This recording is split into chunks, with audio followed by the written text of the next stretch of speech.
Okay. പിന്നെ ഇനി high സ്പീഡാണ് ലോ ലെവൽ ലാംഗ്വേജ് എക്സിക്യൂഷൻ ചെയ്യുമ്പോൾ.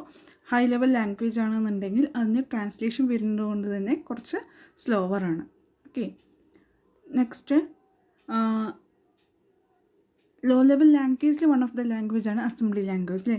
സോ അസംബ്ലി ലാംഗ്വേജ് യൂസ് ചെയ്യണമെങ്കിൽ അസംബ്ലർ എന്ന ട്രാൻസ്ലേറ്റർ വേണം.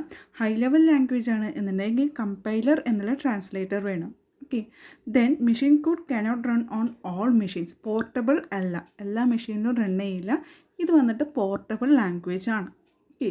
ദെൻ ഇതിൽ വന്നിട്ട് അതായത് മെഷീൻ ലെവൽ ലാംഗ്വേജിൽ വന്നിട്ട് മെമ്മറി എഫിഷ്യൻ്റ് ആണ്, ഇതിൽ വന്നിട്ട് അത്രയും എഫിഷ്യൻറ്റ് അല്ല. ഓക്കെ.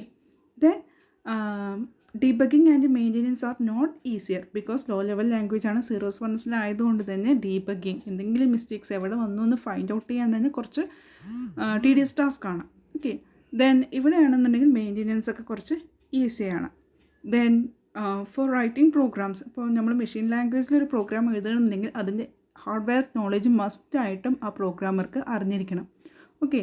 ബിക്കോസ് ഓരോ മെഷീനെയും ഡിപ്പെൻഡ് ചെയ്തിരിക്കും ആ ഒരു മെഷീൻ കോഡ് എന്ന് പറയുന്നത്. സോ അതിൽ യൂസ് ചെയ്ത എല്ലാ ഹാർഡ്വെയർസിനെ കുറിച്ചും ഡീറ്റെയിൽഡ് ആയിട്ട് അയാൾക്ക് അറിഞ്ഞിരിക്കണം. ഇവിടെയാണെന്നുണ്ടെങ്കിൽ ആ ഒരു പ്രോബ്ലം ഇല്ല ഹൈ ലെവൽ ലാംഗ്വേജിൽ. സോ ഇത്രയാണ് ഇതിൻ്റെ കമ്പാരിസൺ എന്ന് പറയുന്നത്. സോ എല്ലാവരും വീഡിയോസ് കണ്ടിട്ട് എന്തെങ്കിലും ഡൗട്ട് ഉണ്ടെങ്കിൽ ചോദിക്കുക, നോട്ട് പ്രിപ്പയർ ചെയ്യുക കേട്ടോ. ഓക്കെ. Thank you.